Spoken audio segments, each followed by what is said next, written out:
What's his music without the concept? Yeah, know we bout that money. It's your boy Nono, baby. Let him know, Dougy. I got money on my mind, money on my waist, money on my mind, yeah, money every day. Put your motherfucking hands up if you got money. Put your motherfucking hands up if you got money. Money on my mind, money on my waist, money on my mind, yeah, money every day. Put your motherfucking hands up if you got money. Put your motherfucking hands up if you got money. Give me some, damn it, I need it all. From the shoes, boutique. What's good, everyone? It's Currensy with Southern Currensy Entertainment. You're tuned into Southern Currensy TV. Today I got a real special interview all the way out to Colorado. Hey, what's up, Colorado? Got an interview with Dougy T, doing it real big. If you don't know who Dougy T is and you're from Colorado, man, I don't know what station you're listening to, but hey, and then I got his boy Nono, baby. Hey, if you don't know Nono, baby, you're doing something wrong too. Both of them hot shots are doing some real big things. Like radio representing Colorado real strong, as well as Nebraska. Shout outs to Nebraska.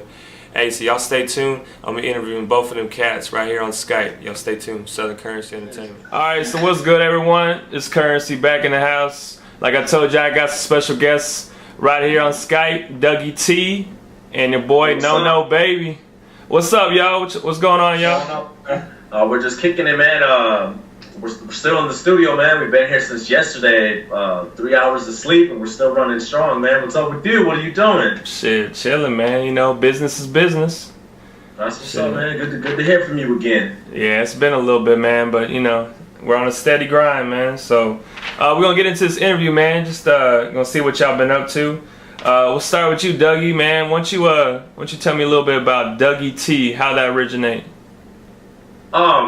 It's kind of funny because my cousin gave me my name. Like, when I first started, I had, like, you know, your little trade names that you try to work with, but when it came down to it, at the end of the day, like, we were messing around talking about the cartoon Doug Funny. I mean, dude was a funny guy. So this dude is a funny guy. Funny guy. That's the poor jelly. Yeah, man, we kind of just, I watched a lot of Doug Funny, and then I wear t-shirts, so Dougy T, man, Dougy T. Already. There's another meaning for t-shirts, too. Another day, man. Alright, what about you, Nono? Shit, man. I mean, growing up, it's always been a nickname. I mean, I'm always a troublemaker, been in trouble. Mom be like, don't do that, don't do this, no, you know what I mean? So it just stuck and just ran with this, so, you know what I mean? And that's basically how it originated. Nono babies were basically the underdog. Everybody's been told no with this, you can't do that, you can't do this, you ain't shit, you know what I'm saying? Yeah. Yep. Alright, man. So since we want to talk about getting in trouble back in the day, Dougy, why don't you tell us about, you know, when you were growing up, bro, like before you even got into this rap shit, like how was your childhood, you know, how was that shit going down? I mean, childhood was like, you know, everything that you hear. I mean, everybody has a sob story, but I'm not gonna give you that. I mean, I worked hard for what I've been doing, where I'm at, and where I'm going. You know, I set a goal for myself, and I decided to go and achieve it. So, I mean, the only story I can tell you is that you gotta be successful, you gotta think successful, and then you will be successful. All right. And that's nice. Look at that. He's like, damn, that's what I was gonna say. All right, no, hey, Mr. Badass, what about you? Oh man, shit. Took my speech. Trailer park kid. He knows it. Yeah. We were cousins, you know what I mean? So 15 years. But I don't know. That's basically about it. Normal background, nothing too bad, nothing too easy, you know what I mean? Just the everyday normal kid, you know? Alright, so like when did y'all like both, I mean it seems like y'all both been, you know, just, you know, in the rap game together and shit, probably just started at the same time, like what made y'all both want to just decide, you know what, you know, I'm gonna pick this pen up, you know, this pad, and you know, I'm gonna make this a career, like when was that? You want to go first? I mean, honestly, like, this dude right here got me, like, it started in the rapping, honestly, because if it wasn't for him, I probably would never be rapping, because I would go over to his place and shit, him and his friends, they would always be, like, freestyling in the little karaoke machine, and, you know, they have little ciphers, get high, drunk, like 12, 13. But, anyways, yeah, they always like, oh, jump in, man, we want to hear you flow, And I couldn't rap for shit. So I would just kind of like make up stupid stuff, but then every time I would like come back to them, I would have like stuff already pre-written because I wanted to, you know what I mean, like kick it with them, freestyle and shit. So that's basically how I got my shit started. Me myself, I don't even remember. It's a funny story. Like the first song I think I ever tried to freestyle to was Cisco's Thong Song. Already. Yeah, that's a true story. We were at like a school dance, and I wanted to try it, and I found out I was kind of good at it, and just kept working on it, and now I excel. Already, all right. Hey, the word is that y'all both do producing as well. So if y'all do, you can tell us a little bit about that. I've heard y'all kind of like produce each other's tracks, others and stuff like that. I actually when I first started, I really didn't get into like the mixing scene. I wasn't really too into like editing my own projects. I always had a producer do it for me. Well, my first producer, he went through his trials and tribulations. He had jail. I mean, he was always in and out, and he was basically unreliable. So like when Nono actually hooked up, he did a lot of my editing, even off of my first project. He helped me out. He gave me the production that I needed. He also helped me out with just everything. I mean, we kind of just feed off of each other. I mean, this is my cousin, so I mean, like, that's it, basically. That's pretty much it is. We mix our own stuff, produce it. I mean, maybe not as far as like making the beats wise, but we still like make it sound good, make it sound, crisp and clean. So that's what we do. Nice. Hell yeah. Quality over quantity. That's what's up. All right, well, shit. I see all them instruments in the background and shit like that. So, like, y'all use them whenever it comes to, like, production, or y'all just pretty much go off of, like, just making beats and shit? When we're in the studio, I mean, it's always trying new things. We've worked with every kind of instrument, as far as from a keyboard to just beating on the desk to using a fiddle, and just maybe like even the sound of the phone, like when you makes the little clicking sound, you could just, we work with sounds. I mean, you gotta experience new sounds, you gotta have new sounds, you gotta have something new. So as far as like working with instruments, we work with everything. You have to be experienced in different categories. Yeah, definitely, man. To inform you guys, I wanted to be a rock star, man. I was in a rock band when I was in like 5th, 6th grade, because I played the drums. Alrighty, look at her, hell yeah. Nirvana and Deftones covers, man. There you go. That's some good shit right there, man. So, speaking of like old school music and shit, like, what did y'all end up growing up listening to, like, when y'all were, like, little tots and shit, just driving around with your parents? Like, what did y'all like listening to? Groups, artists? What's up with that? Man, I listen to everything. Like, my dad, like, his music's been our family forever, like, so I just listen to the stuff he used to listen, like, show me, like, the Steve Miller Band and Led Zeppelins and the Pink Floyds, you know what I mean? That's what I kind of grew up on listening to. But then when I started getting older and started listening to my own music, I was listening to, like, from Wu-Tang to Nirvana to No Effects, Deftones, you know what I mean? Like Tupac, everybody. So my range is pretty open on what I used to listen to when I was a little kid. Mine's pretty much the same. I'll add to his story that a lot of the music that I actually hear is from him. We share music a lot. We're always searching new stuff on the internet. We're always looking for the next hot thing. So if we find something, we share it with each other. As far as like listening to rappers, I've always been a Bone Thug fan.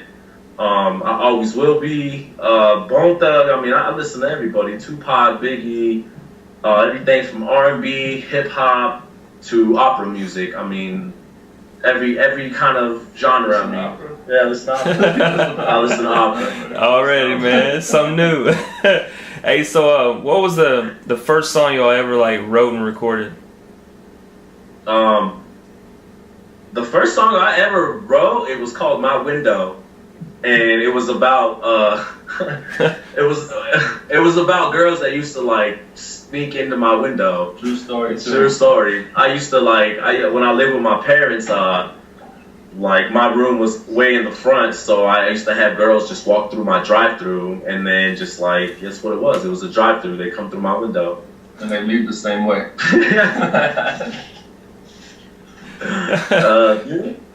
Oh shit. My first song I think I ever did was like, I was just like a senior in high school, barely graduating, thought I was cool and shit. I made, make that pop. Yeah, I did I made this one song and it was just like fucking around like for fun. But it actually came out like cool and everyone liked this. So I was like, damn, maybe I got something here. So then I just started like making music from then on, Definitely. It was dirty too. Man, Raunchy, man. It's explicit. I mean, I think when every artist starts out with their first songs, I mean, the only first words are swear words. So, a lot of both of our music, I think when it first started was a lot of swearing, but I mean, we educated ourselves and, it's even better than before, man. Already. Tupac or Biggie? Tupac or Biggie? Tupac and Biggie. Ooh, man. Personally, I love Pac, man. I love Pac, but I listen to more Biggie. It's not that I didn't listen to more Pac, I just listened to more Biggie because, I mean, when you're growing up, you're given music. I mean, your elders are going to influence, like, your music. So my brothers would hand me different kinds of music, but my cousins were sending me, like, listen to this guy, listen to this guy. So, I mean, I heard a lot of Biggie before actually it was Tupac, But, I mean, I do listen to Tupac, man, all day. Like, they're both in different categories, I think, but they're both, like, two of the greatest rappers ever.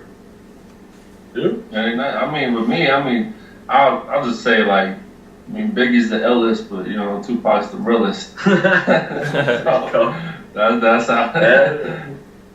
Alright. Like that, man. That's what's up. Alright, so inspiration. Where do you get your inspiration when it comes to your music? Marijuana. No.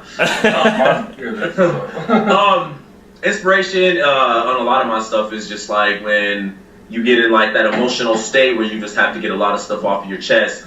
Some people express it through text messaging. Other people express it through phone calls. Some people do Facebook. I choose to do mine through music. I like to put my problems and my words and my concerns through a beat, you know what I mean?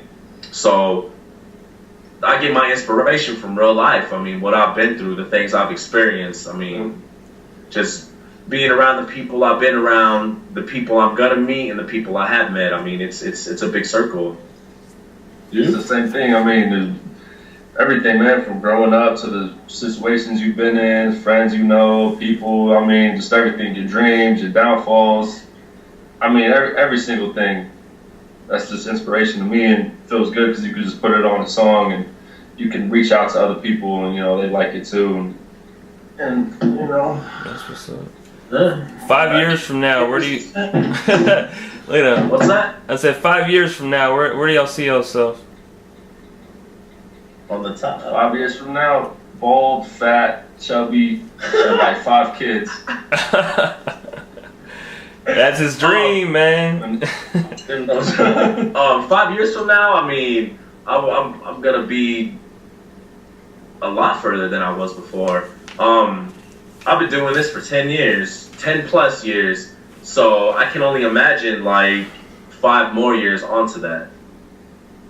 I mean, I've been on the radio twice. You can find me at numerous websites. Fans, I have the fans. I mean, I'm getting the things that I've been working for. So I mean, it's going good. That's what's up. It's going good. That's good. Yeah, bald and fat.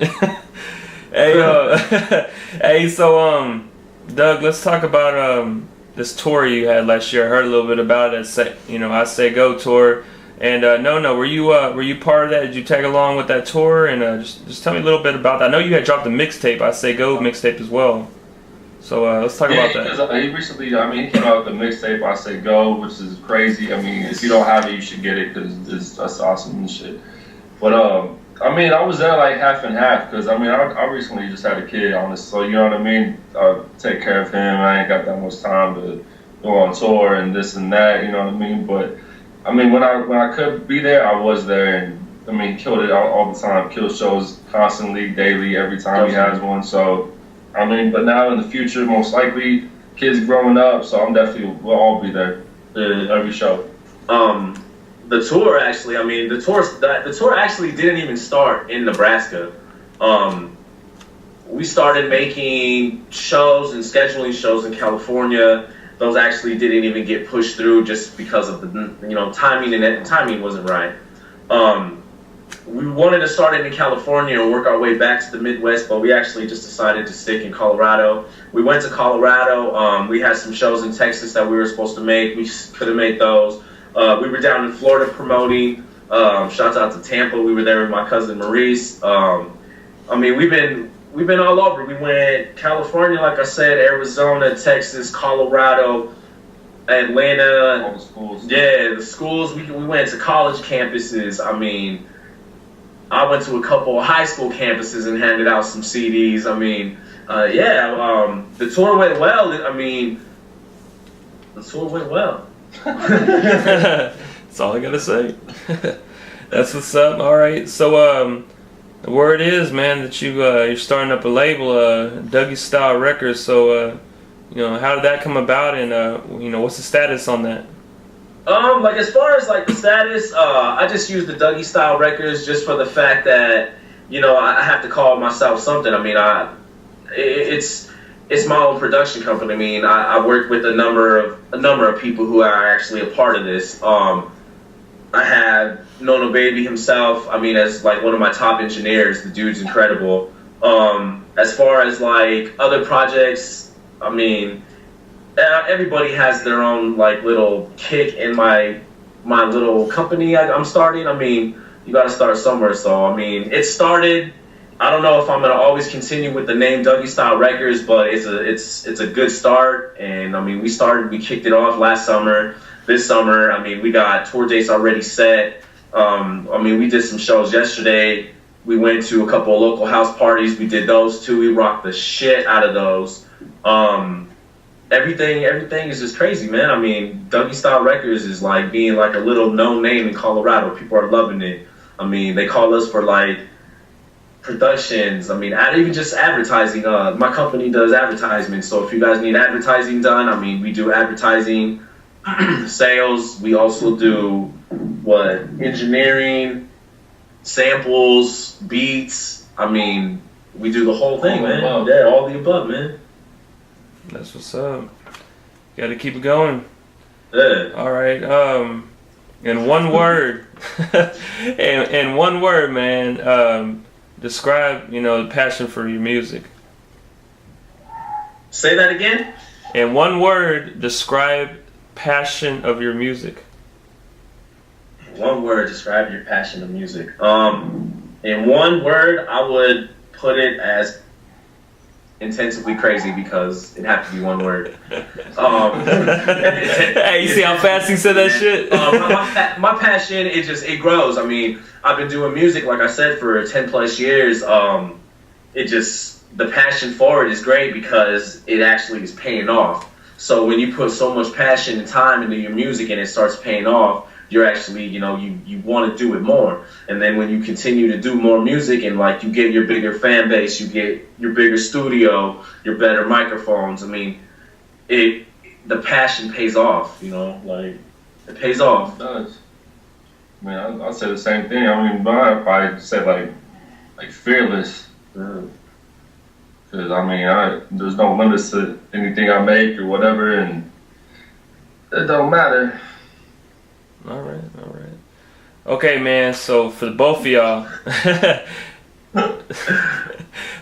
y'all, like, what makes y'all different from any other artist that's out there? Like why should I pick up your next CD? Like, explain to me as well as fans out there, people that never even heard either one of y'all. Like, why should we even bother listen to y'all when you got so many different artists, especially the people that are trying to represent Colorado and Nebraska as well? You should buy our stuff because I mean we're good looking. Definitely. Nah. I don't ask for people to buy my stuff. I recommend it. I mean, you have to be confident and comfortable with your own music. So if you're gonna have people buy your stuff, you gotta explain to them that it's the best you've ever heard. I mean, that's. I mean, like we're just doing shit other people really ain't doing. You know what I mean? Like, how many times you gonna hear like "We're Balling in the Club" song? You know what I mean? Like, it's just so redundant, and we're not afraid to make other type of music, and you know what I mean? Like, put ourselves out there and talk about other stuff and like people that want to hear. You know what I mean? Because we represent just like the normal person that's struggling. All right. No, I like that. All right, so what's going on with any kind of like new projects? I know y'all had barely, I mentioned just a little bit about like touring and stuff like that, but like, what's going on with the both of y'all? What new projects, mixtapes, albums are in the works? I have a lot in the works right now as far as projects. The new mixtape comes out soon. I have roughly 16 tracks. I'm only going to use maybe half of them. We're still filling in those blank spots. I'm trying to make it at least 13 to 17 tracks. The last CD was 25, and I felt like that was a lot, but this next song, I put more time into it, so it's not going to be as many songs. But we got tours set up. I have a show here next week. Nono Baby has his new projects coming out. The new websites are coming out. I mean, we're just continuously always just stacking up more projects. Shows are coming. We do engineering projects. If everything, the whole works. I mean, if you guys need it done, DougyT713@gmail.com. I mean, let me know. And we make our own beer. All right, man. All right, so pretty much to close out the interview, just appreciate y'all actually coming out, getting on your Skype.